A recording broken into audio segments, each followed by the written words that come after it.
Hello, everyone. Okay, I'm going to jump right into chapter 3, which was on the principles of program evaluation.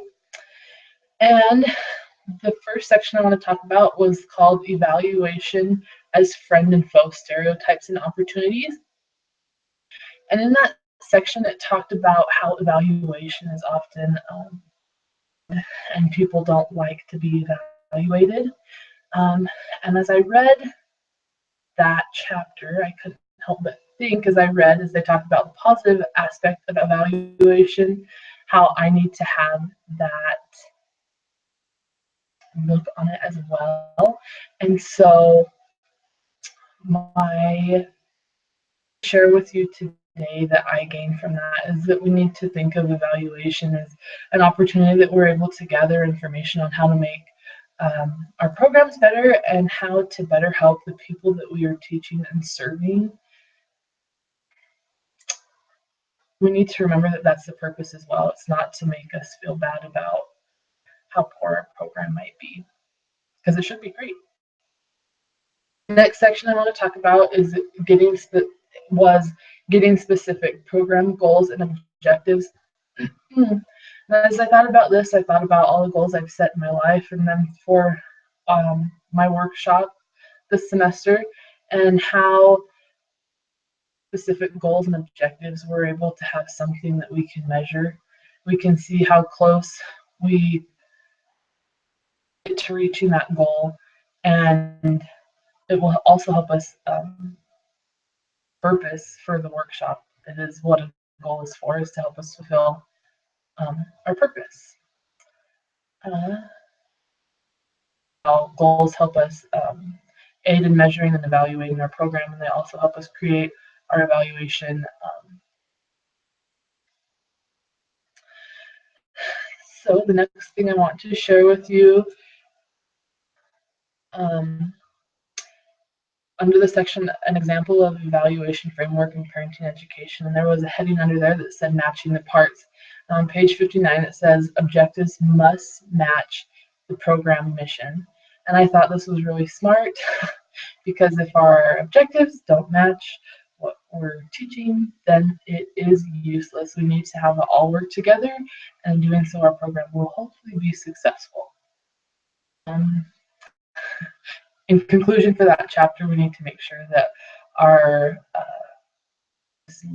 objectives are effective so that we can have an effective to help our program become better. In Appendix E, it was about the ethics in family life education, and it gave a quote that I really liked, and it said, "These guidelines were meant to be educational and sensitizing to those who consider themselves family life educators and family scientists rather than an enforced legal code." Guidelines are there to help us, and we need to utilize them to our full potential. And sometimes it's hard, but the more we practice it, the more we'll become at using it. Another out to me was it talked about thinking critically.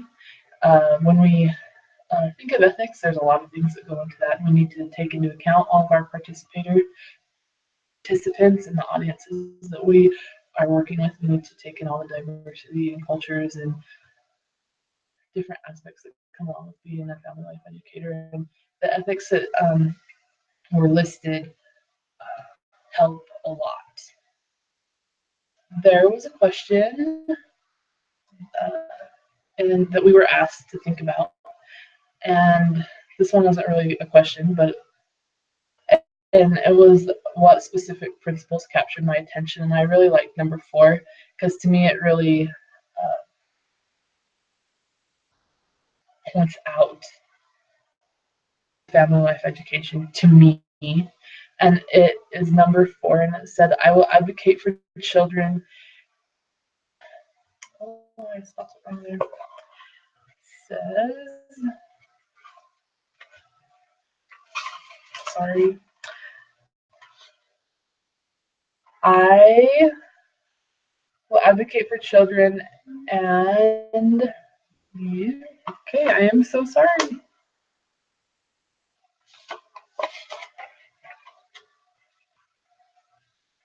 I will advocate for children and youth and their best interests at the same time that we work with the parents and other family members.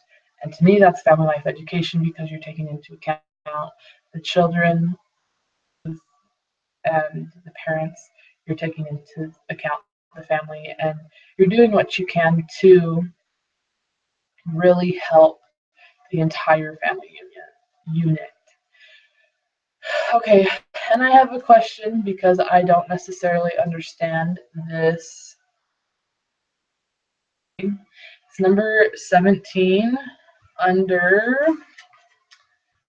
the first heading, which is relationships with parents and families. And it says, I will encourage family members to explore their values and promote healthy sexuality in their family lives. Okay, I have a question about this because it talked about how it's hard when we as educators have our own stance on how things work and sexuality and everything that that entails. And so I was just wondering what it means to you and any advice you could give me on that would be great.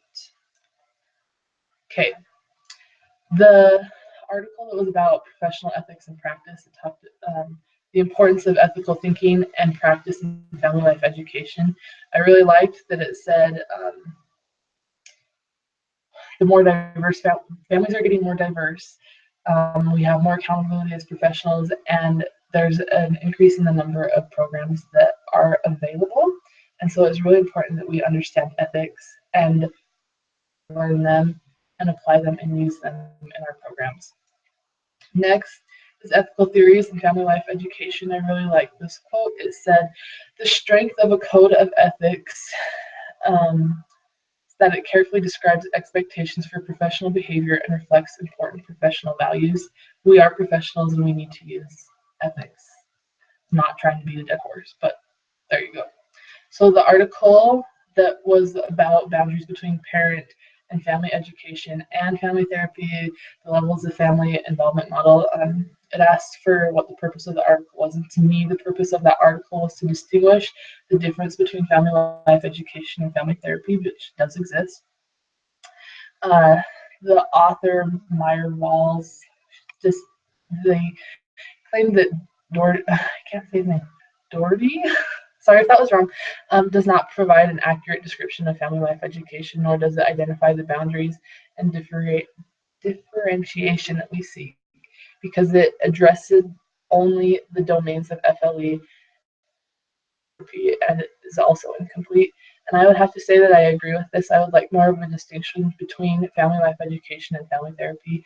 It's really a fuzzy line, but I do see it, but I want it to be more distinct. Okay, the last article was reconceptualizing the domain and boundaries of family life education, and it went through all of Doherty's um, levels of his model. And to me, it's important that we know our limits. This was in response to one of the questions. It's important that we know our limits as a family educator because we can't go outside what we're certified to do, and that's really bad. I'm pretty sure it's illegal. Correct me if I'm wrong, but to me that would be like a medical office manager prescribing medication without being the actual doctor, and it's totally outside of their job description. Uh, in the end, these articles and the readings for the past 3 weeks have helped me realize the importance of staying within our limits so that we can help people the best that we can. It helped me realize that evaluation is scary, but it's for our benefit. I hope you were able to learn something from what I learned. Thanks for watching.